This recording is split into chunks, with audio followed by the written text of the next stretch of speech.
Right, we're going to begin. This story is called Christmas with Beryl. It's taken from It's a Rum Life, Book 3, Ivy House Tales, 1970 to 1984.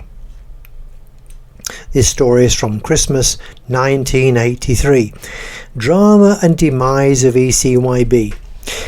Our lorries were still travelling the length and breadth of the UK, delivering new tyres for clients in Liverpool and Brighton. These were tyres imported into the UK from Eastern Europe, Israel and India. These on their own were not going to be sufficient to sustain our future, and I was negotiating with other tyre importers with locations in the Midlands. Due entirely to the unbelievable pressure from our bank, the Tyre Manufacturers Conference National Tyre Collection contract had finally gone. With it, we lost our depot at Horncastle and through accompanying litigation some of our lorries.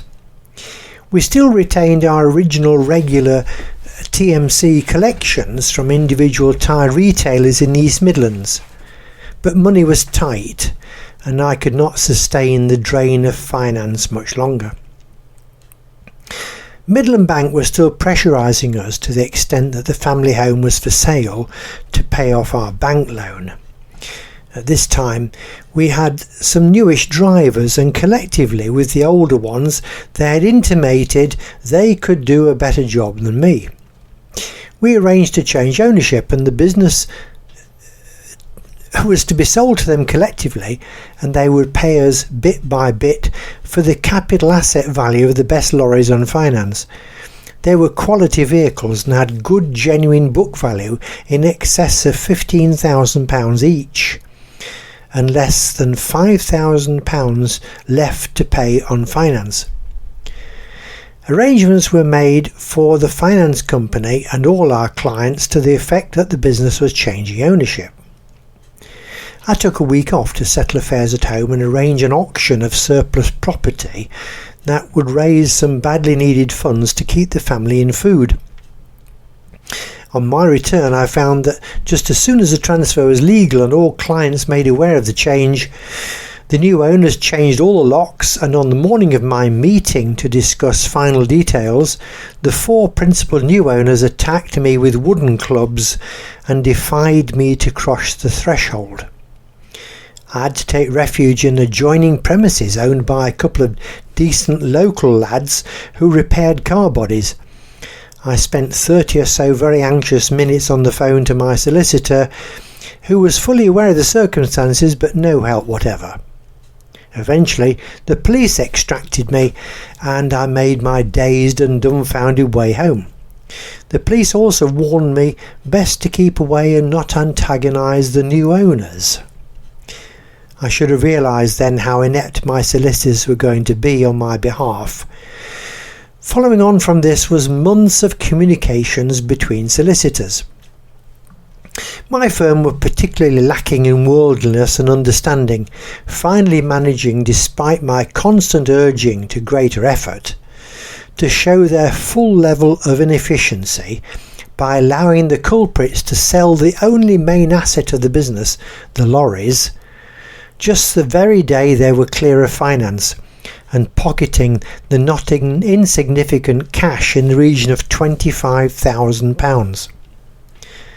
In the meantime, I set up a small commercial tyre sales business and began to supply commercial haulage clients with decent second-hand tyres for cash. That business was trading sufficiently long enough to help me to buy Northcote, and then I had a better offer. Ken Rundle, my next door neighbour and part owner of the John H. Rundle business in our village, offered me a job. His regular driver, John, was diagnosed with cancer and needed some time away. I took on John's lorry until he was to return and began another amazing episode. The attack on me happened in October 1983. We bought Northcote in about February 1984, and I began working for Rundles and moved house all at the same time, Easter 1984. Christmas of 1983 will never be forgotten. We still had the awful problem of our farmer friend making demands on our property to get his own back for my actions as local parish councillor in reinstating our local footpaths. See the story litigation. Matters were far worse because I had finally lost my business and in unpleasant circumstances.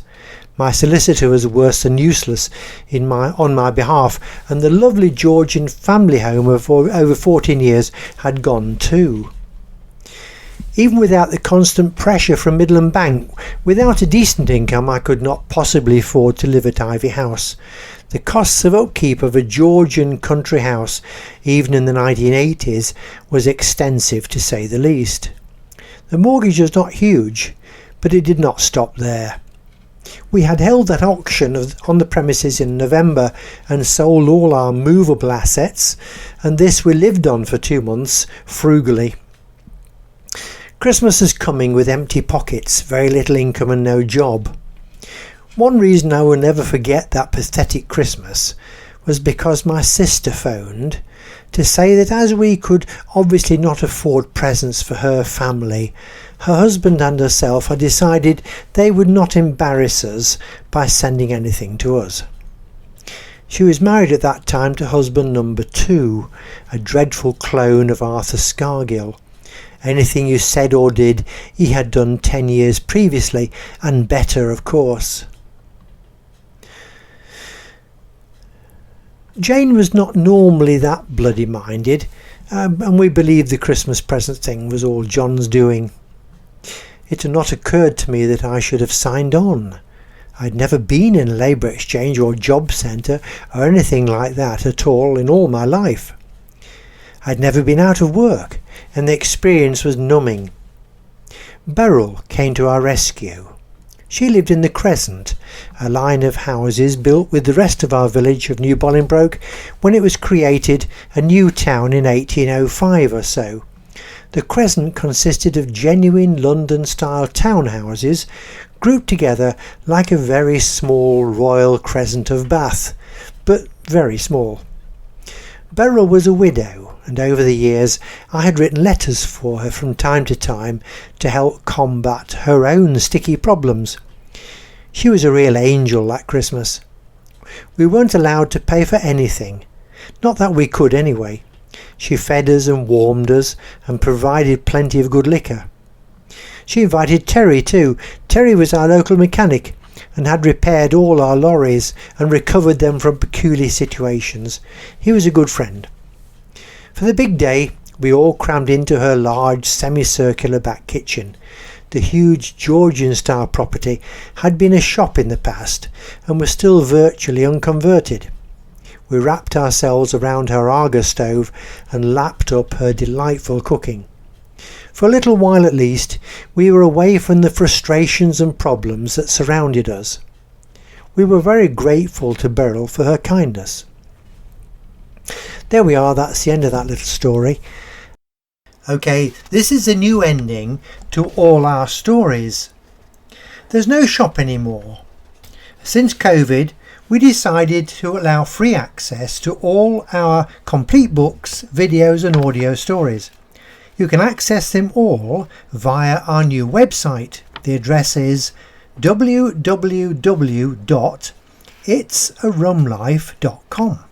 The spelling itsarumlife.com. No spaces. itsarumlife.com. There we are. Have a good look, and thank you for listening.